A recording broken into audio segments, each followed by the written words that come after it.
I was walking through a client home recently, and it really got me thinking about something. Their home was really beautiful, it was clean, it was thoughtfully decorated, and everything had clearly been chosen with a lot of intention. But after being there for a few minutes, I realized that I didn't actually feel the sense of calm that I was expecting.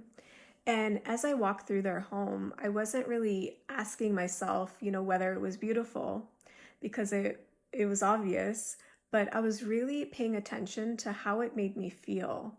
And one of the first things that I noticed was how much, the room was asking my brain to take in.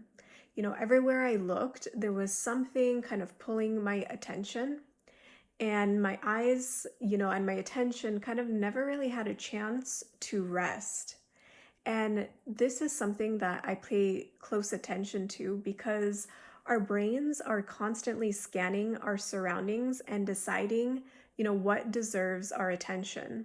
So the more things you surround yourself with, the more there is for your brain to process, even if you're not consciously aware of it. And it's kind of running in the background. And the reason this is so important is because that takes energy. So instead of your home actually restoring your energy, it's being spent processing everything around you. And over time, that can actually leave you feeling more tired and drained. So if your goal is actually to create a home that feels peaceful and restorative, it's worth asking yourself whether your home is giving your mind opportunities to rest, or if it's constantly inviting you to kind of notice something else. And that's, why when somebody asks me, or tells me that they want their home to feel more peaceful, the first thing I usually think about is not what should we add here. It's usually, how can we simplify things here?